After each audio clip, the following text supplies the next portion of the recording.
Bueno, muy buenos días para todos. En el día de hoy vamos a hablar sobre el primado de Pedro. Vamos a ver por qué la iglesia, por qué los católicos decimos que Pedro es la máxima autoridad en la iglesia católica. ¿Quién colocó a Pedro? ¿Quién dijo que Pedro debería llevar ese título?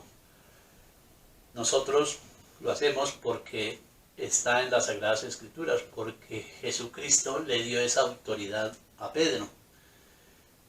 Otras personas dicen que no, que eso es cosa de la iglesia, cosa de los curas, cosa de hombres. Vamos a ver si eso es verdad o eso es que la iglesia, las Sagradas Escrituras, Dios lo dejó a Pedro como su representante, como su guía, como su pastor, como su encargado, como su mayordomo, que nosotros llamamos Papa. Y vamos a empezar en Mateo 16, 18. Ahí empieza a darle la autoridad a Pedro. Y empezamos por Mateo 16, 18 y veamos que fue el mismo Jesucristo quien quiso dejar a un encargado, a un mayordomo, a un guía, a un pastor que nosotros llamamos Papa. Lean. Y ahora yo te digo, tú eres Pedro, o sea, piedra, y sobre esta piedra edificaré mi iglesia. ¿Y qué más? Los poderes de la muerte jamás la podrán vencer. Entonces, tú eres Pedro y sobre esta piedra edificaré mi iglesia y los poderes del infierno jamás la podrán vencer. ¿Qué quiere decir? Que esta iglesia ha existido siempre, que Jesucristo la fundó en su apóstol Pedro y que esa iglesia existió, existe y existirá por siempre porque Jesucristo la fundó. No hay otra explicación, que se acabó la iglesia, que Constantino la acabó, que la destruyó, que Jesucristo se arrepintió. Entonces Jesucristo faltó a su palabra y no pudo mantener su palabra de cuando dijo que ni los poderes del infierno la podrán vencer. Entonces no tengamos miedo, esa iglesia no la puede destruir, ni el diablo, aquí lo dice muy claro, ni el poder del infierno la podrá vencer. Entonces no tengamos miedo, esa iglesia existirá por siempre. Entonces, siga.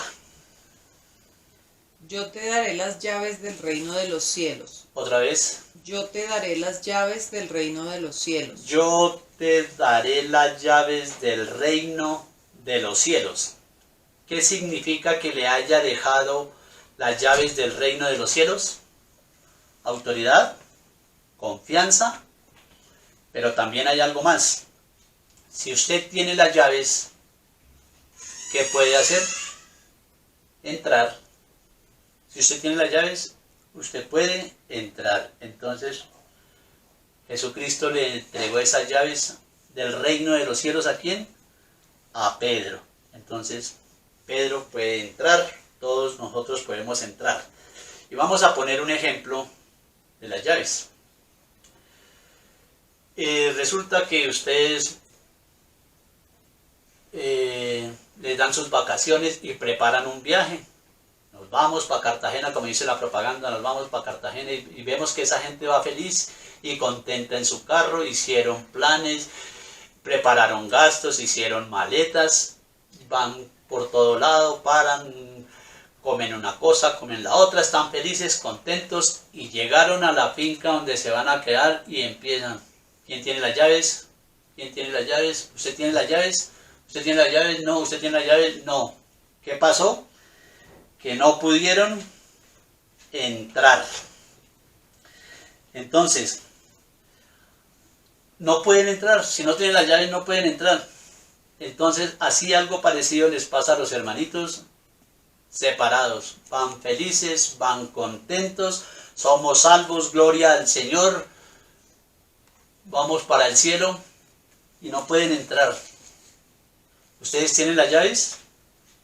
No. Muéstreme dónde dice que Cristo les dejó la llave a ustedes. Aquí dice a Pedro, a ti te doy la llave. La llave significa que la única iglesia que le garantiza, que le asegura a usted que si vive como verdadero hijo de Dios, que si cree y practica la palabra de Dios y cumple los mandatos de Dios, puede salvarse, esa es la iglesia católica. Es la única que le garantiza a ustedes eso. Lo demás son ofertas. Las demás le dan oferta. Vete conmigo y serás salvo. ¿No le ha pasado a usted que le dan muchas ofertas y cuando usted se da cuenta lo han engañado o le están engañando? ¿No le ha pasado? A mí me ha pasado en las bombas, voy a echar gasolina y me sale un raspa-raspa y me gané un viaje, una estadía en un hotel. Pero antes tengo que ir a una reunión para poderme decir qué fue lo que me gané. Y va uno y en realidad no se ganó nada. En los centros comerciales le hacen promesas a usted, le hacen un jueguito y usted siempre gana. Se gana un viaje, se gana una estadía, se gana los pasajes, pero tiene que ir a una reunión y a usted lo están engañando. Entonces así pasa con los hermanitos evangélicos. Vente conmigo y serás salvo. ¿Cómo me puede usted ayudar a entrar a mí? Y me va a asegurar que usted va a entrar y me va a ayudar a entrar a mí si ustedes no tienen las llaves. Entonces, eso es una mentira. Cristo dejó las llaves a la iglesia. La llave es un simbolismo. Dios, para salvar al mundo, envió a su Hijo. Su Hijo Jesucristo vino y reunió a 12 apóstoles y les dio autoridad y potestad y nombró a Pedro como jefe de ellos y los envió a predicar. Vayan por todo el mundo, como el Padre me envió a mí, así los envío yo a ustedes. Es decir, Cristo mandó a sus apóstoles, les dio autoridad. A quienes ustedes reciben, a mí me recibe, a quienes ustedes rechazan, a mí me rechazan. Entonces Cristo quiere una iglesia donde se predique la verdad, pero hay unos que están engañando a la gente. Siga. Lo que ates en la tierra quedará atado lo que ates en el cielo quedará atado en el cielo, y lo que desates en la tierra quedará desatado en el cielo. Lo que ates en la tierra quedará desatado en el cielo, atado en el cielo, y lo que desates en la tierra quedará desatado en el cielo. Es decir, lo que tú hagas, Pedro, yo lo firmo y lo sello, yo lo respaldo. Lo que haga Pedro, Cristo lo respalda. Ejemplo, nosotros sabemos que hay billetes falsos, ¿verdad? Hay una diferencia entre un billete falso y un billete verdadero. Igualmente pasa con la iglesia. Hay unas iglesias falsas y hay una verdadera. ¿Qué hace falso a un billete? Si es el mismo papel, el mismo color, el mismo dibujo, todo igualito. Pero como no sabemos diferenciar entre uno y otro, pues nos meten un billete falso. Y el que no sabe es como el que no ve. Entonces pregunto, ¿por qué vale un papel más que el otro? Si los dos son papeles, si los meto a la candela se queman, si los meto al agua se destruyen, si los jalo se rompen, ¿qué hace a uno que sea mejor que el otro?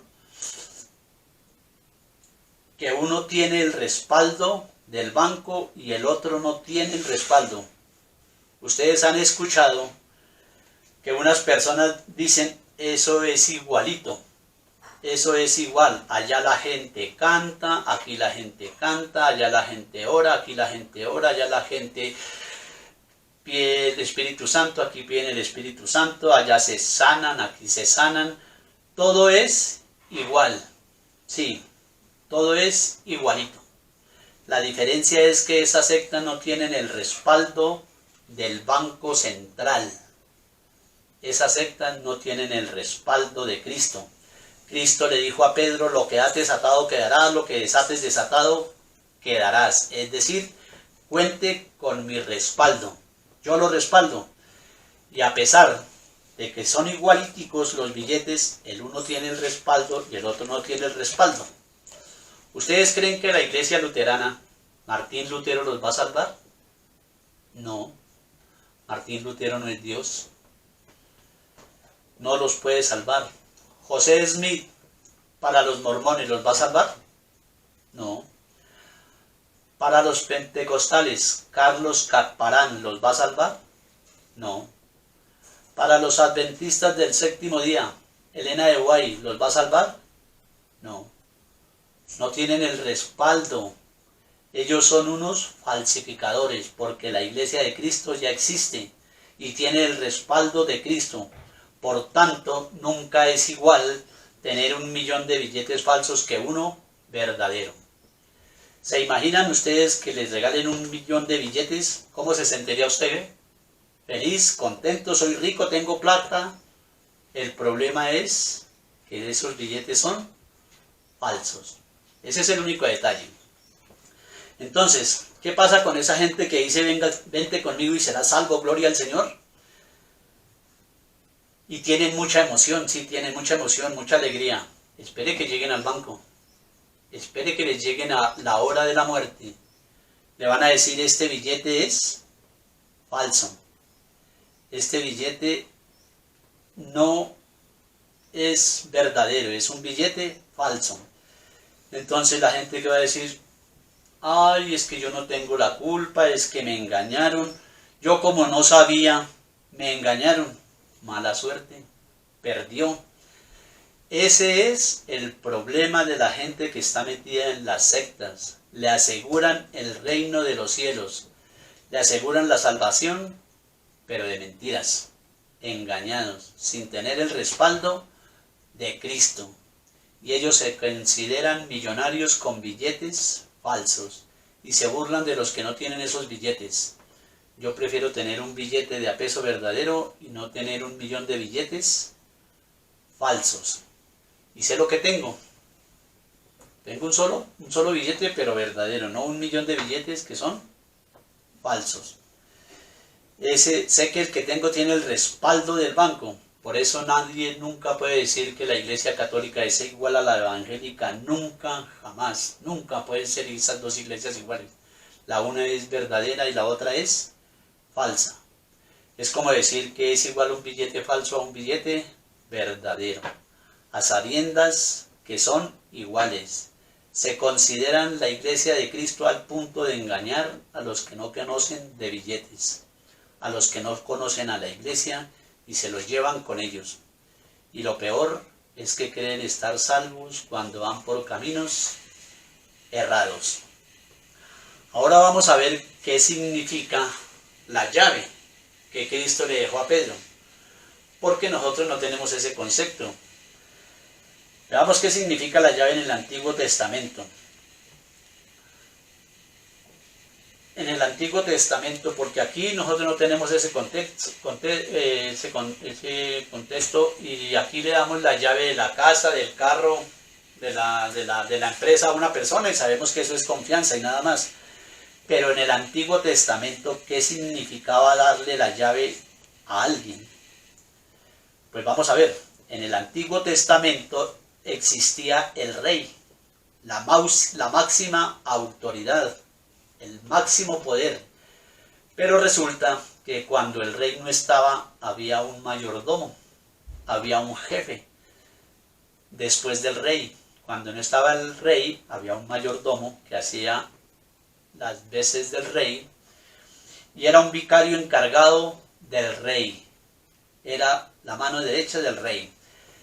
¿Qué hacía el rey para que la gente reconociera que ese y no otro era su mayordomo, su vicario, su encargado? Pues el rey reunía a toda la gente y delante de ellos le entregaba las llaves. Era un gesto de autoridad y de poder sobre el reino terreno, y lo que hiciera en su ausencia era como si lo hubiera hecho el mismo rey. Ahora vamos a ver a comparar el Antiguo Testamento con el Nuevo Testamento y está en Isaías capítulo 22, versículo 20 a 22 y lo vamos a comparar con Mateo 16, 18 y verán que es exactamente igual. Y nos vamos a dar cuenta qué fue lo que Jesús le dijo a Pedro cuando le entregó las llaves, porque nos lo va a explicar Isaías. Léalo. Aquel día llamaré a mi servidor, a Eliaquim, hijo de Hilcías, le pasaré tu traje, le colocaré tu cinturón y le confiaré tu cargo. Y será un padre para los habitantes de Jerusalén y para la familia de Judá. Pondré en sus manos la llave de la casa de David. Cuando él abra, nadie podrá cerrar, y cuando cierre, nadie podrá abrir. Cuando él abra, nadie podrá cerrar, y cuando él cierre, nadie podrá abrir. Entonces, ahora veamos qué quiere decir esto. Y para poder entenderlo mejor, leemos el versículo 15 de ahí mismo. Así habla el Señor Yahvé Sabaoth. Anda a ver a Sobna, que es administrador del palacio, y que se está haciendo un sepulcro en el cerro, una bóveda tallada en roca viva. ¿Qué tienes tú aquí, o quién eres tú aquí, para que hagas un sepulcro así? Siga. Pues bien, Yahvé te va a arrojar, hombre, te agarrará y te apretará, te enrollará como un pelotazo y te hará rodar hacia una tierra lejana. Allí morirás y allí pararán tus carrozas famosas. Tú que deshonras la casa de tu amo, te destituiré de tu puesto y te quitaré tu cargo. Ahí está. Entonces vemos que estamos hablando del administrador. Resulta que para ese tiempo había un administrador que se estaba portando mal en el pueblo de Israel, en la casa de David. Como se había portado mal, Dios lo va a destituir del cargo y va a nombrar administrador a Eliaquim. Entonces aquí nos dice cómo lo está nombrando. Administrador, representante del rey. Dice que lo nombra mayordomo en el versículo 22. Lea. Pondré en sus manos la llave de la casa de David. Cuando él abra, nadie podrá cerrar, y cuando cierre, nadie podrá abrir. Entonces de esta manera le daba la autoridad. Dice, pondré en sus manos la llave de la casa de David. Cuando él abra, nadie podrá cerrar, y cuando él cierra, nadie podrá abrir. De esa manera, poniendo la llave del trono de David, del reino de David, entonces la gente comprenderá que Eliaquim pasará a ser administrador del rey. Y que lo que él haga es como si lo hubiera hecho el mismo rey. Abrirá, nadie cerrará. Cerrará y nadie abrirá. Entonces tiene todo el respaldo del rey. Ahora, cuando Jesús le dice a Pedro, tú eres Pedro, que significa piedra, y sobre esta piedra edificaré mi iglesia, a ti te doy las llaves del reino. ¿Qué está diciendo? Dos cosas. Uno, que Jesús es el rey porque tiene las llaves.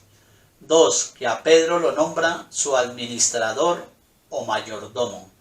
Y si alguno duda que Jesús tiene la llave, entonces pasemos a Apocalipsis capítulo 3, versículo 7, donde nos habla de esa parte de quién tiene la llave. Léalo.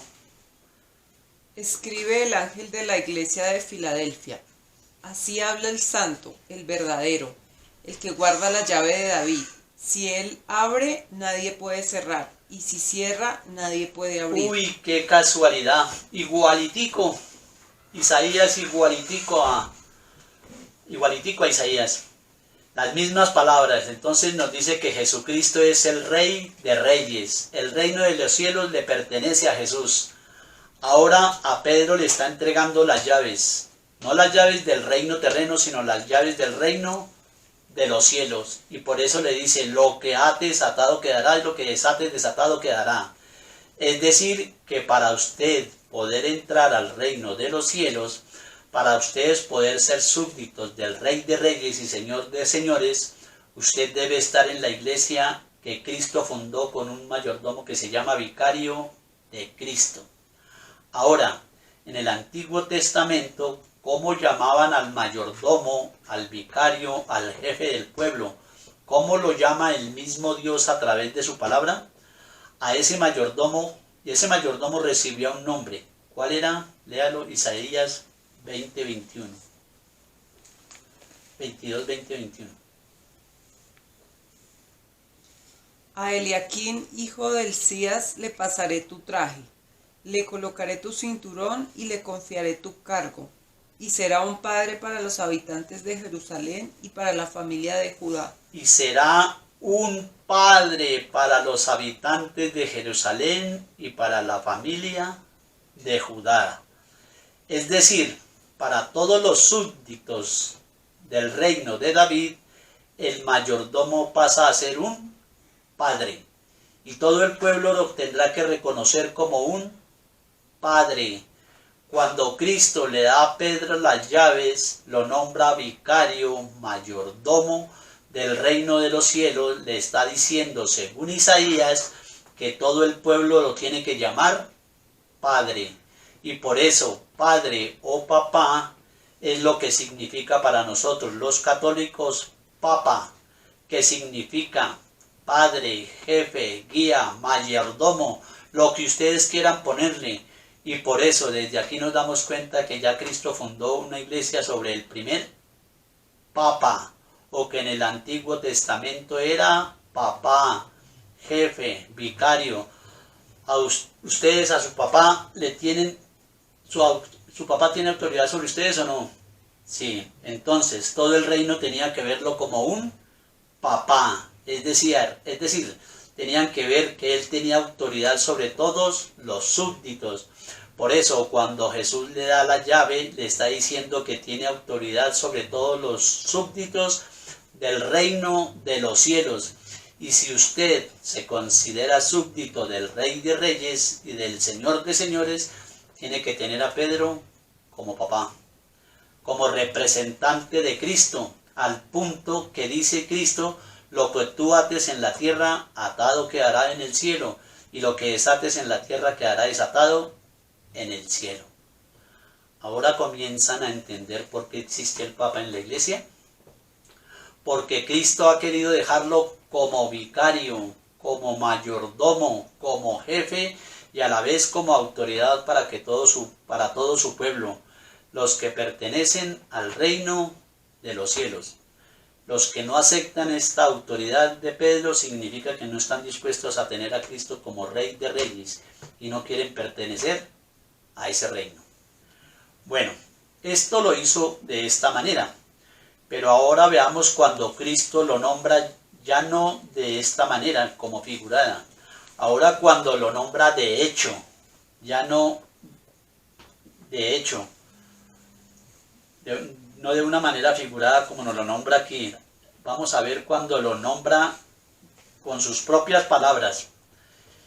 Aquí lo nombra, pero tenemos que leer y entender el Antiguo Testamento. Ahora vamos a ver cuando lo nombra con sus propias palabras, clarito y raspado, lo nombra autoridad suprema de la iglesia. Ya vimos que en Mateo 16:18 y en Isaías lo nombra Papa. Vamos a ver en Juan 21:15 otra cita en donde le da autoridad como el vicario de Cristo. Juan capítulo 21, versículo 15. Cuando terminaron de comer, Jesús dijo a Simón Pedro, Simón, hijo de Juan, ¿me amas más que estos? Simón de Juan, ¿con quién estaba Jesús? Con los apóstoles. Entonces, estando Jesús y Pedro con los apóstoles reunidos, Jesucristo se dirige a Pedro personalmente, particularmente, y delante de todos, como para causar envidia, porque se imaginan ustedes siendo usted un apóstol de Cristo y que Cristo se dirija a su compañero y a usted no, y mire la pregunta que le hace, Simón Pedro, ¿me amas más que estos? ¿Quiénes son estos? Estos son los apóstoles, los que están acá. Los que están allá son los que están allá, pero los que están acá son los apóstoles. Y los que están, ¿me aman más que estos? Es decir, más que los apóstoles. Pedro le contestó, siga. Sí, Señor, tú sabes que te quiero. Jesús le dijo, apacienta mis corderos. Le preguntó por segunda No, vez. no, no, no, no. Contestó, sí, Señor, Sí, Señor, tú sabes tú que te sabes que quiero. te quiero. Jesús le dijo, apacienta Mis corderos. mis corderos. Jesús le dice, ¿me amas más que estos? Estos son los apóstoles. Los llamó, a los apóstoles los llamó corderos. ¿Y qué le dijo? Apaciéntalos. Le dio autoridad, le dio potestad, le dio el poder de apacentarlos. ¿Qué quiere decir apacienta? ¿Quién es el que apacienta a los corderos? El pastor. Y aquí le dice, apaciéntalos. ¿El pastor tiene autoridad sobre los corderos o no? Sí. Por eso Jesús le dice a Pedro, apacienta mis corderos. Le da una autoridad sobre los apóstoles, sobre los que estaban ahí. Por eso la pregunta es clave. ¿Me amas más que estos? ¿Más que estos? ¿Más que los que están acá? ¿Y algún apóstol dijo algo? ¿Reviró? ¿Se puso bravo? No, porque era el maestro el que estaba dando la autoridad a Pedro. Por dentro a lo mejor se remordían y decían, ¿por qué Pedro? ¿Por qué no a mí? Pero Jesús lo quiso hacer así. Pero no paró ahí, sigan. Le preguntó por segunda vez. Pongan cuidado a la pregunta a ver si es igual a la primera. Le preguntó por segunda vez, Simón, hijo de Juan, ¿me amas? ¿Es igual a la primera? No, es diferente. Simón de Juan, ¿me amas? El compás se abre, ya no es específico, ya no es particular la pregunta. Allá era, ¿me amas más que estos? Aquí es abierto. ¿Me amas? Siga. Sí, Señor, tú sabes que te quiero. Jesús le dijo, cuida de mis ovejas. Le está dando una segunda autoridad a Pedro. Lo nombró pastor, lo nombró jefe, lo nombró guía, lo nombró papa sobre los apóstoles. Ahora lo nombra autoridad, jefe, guía, papa sobre las ovejas. Primero sobre los corderos, segundo sobre las ovejas. Pero no quedó ahí. Viene una tercera pregunta. Pregunto. ¿A Jesús se le olvidaban las cosas?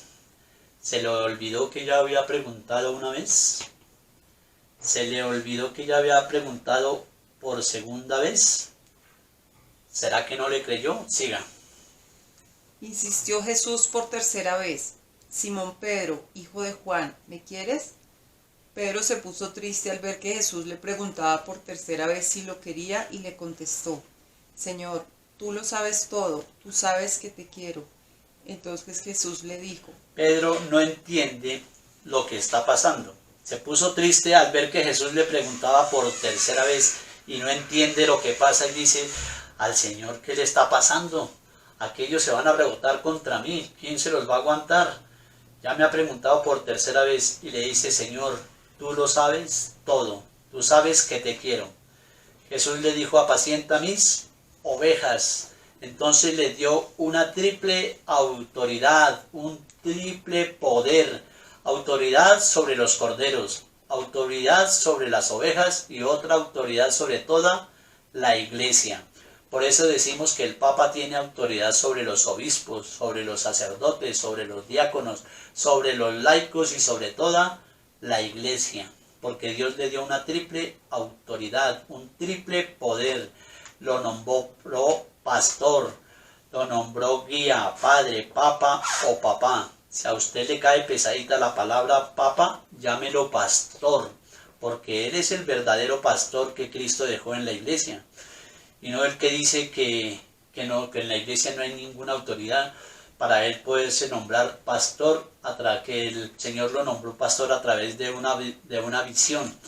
Ese es un pastor falso. El que dice que Dios lo nombró a través de una visión es un pastor falso. Pedro sí tiene el respaldo de Cristo. Y ahora vamos a ver a Lucas.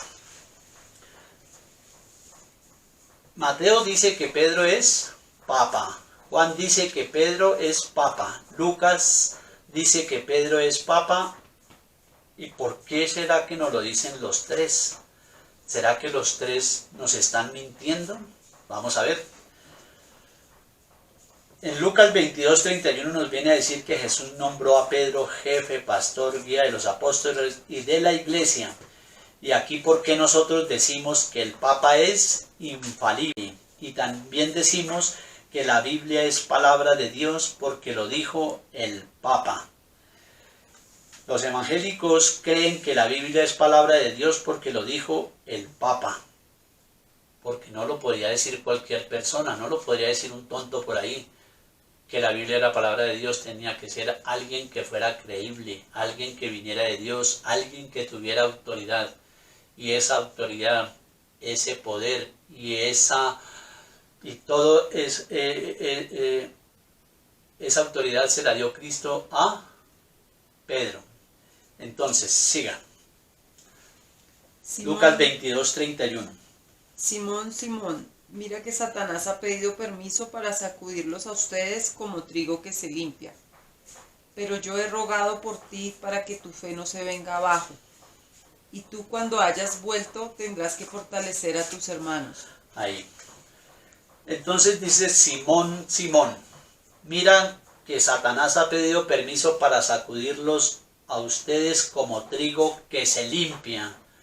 Pero yo he rogado por ti. Yo he rogado por ti. ¿Por qué no rogó por todos? ¿No son todos apóstoles? ¿No son todos sus discípulos? Pero como era el maestro el que hablaba, todos comieron callados, lo aceptaron. ¿Es que Jesucristo hace diferencias? No. Cristo había escogido a Pedro como la piedra de su iglesia. Lo tenía como su pastor, como su vicario, como su representante suyo en la tierra. ¿Para qué? Para fortalecer a sus hermanos. Esa es la misión de Pedro, fortalecer la fe de los hermanos. Por eso el Papa es el que fortalece la fe de la iglesia, es el vigilante. Por eso la iglesia todo el tiempo ha enseñado la doctrina de Cristo. Por eso la iglesia no se aparta de la doctrina de Cristo, porque el Papa, los obispos, los sacerdotes son los vigilantes y el Papa es el jefe de la iglesia. Por eso la iglesia no se aparta de la doctrina y de las enseñanzas que Cristo dejó. ¿Por qué los evangélicos se han apartado de la doctrina de Cristo? Porque no tienen una autoridad, una persona que esté pendiente, y el evangelio que predican en un lado, en la otra esquina ya no lo predican. La iglesia predica el evangelio que se predica aquí en Bogotá, se predica en toda Colombia, en todo el mundo, en Estados Unidos, en la China, en Guatemala, en Guatepeor, en todas partes se predica el mismo evangelio, porque hay un vigilante, un encargado que Cristo dejó, que Cristo quiso dejarlo, y ese pastor es el Papa que Cristo dejó. Y la Biblia nos enseña que esa persona y esa autoridad se la dio Cristo a Pedro. Otras personas enseñan, pero no a la manera de Cristo. Nosotros enseñamos a la manera que Cristo dejó en su iglesia. Espero que con esto hayamos aclarado por qué nosotros en la iglesia decimos que hay una autoridad que Cristo dejó. Están las citas, los capítulos y los versículos donde nos dicen por qué nosotros tenemos una autoridad, porque Cristo ha querido dejarlo como su encargado en la iglesia. Bueno, que Dios los bendiga.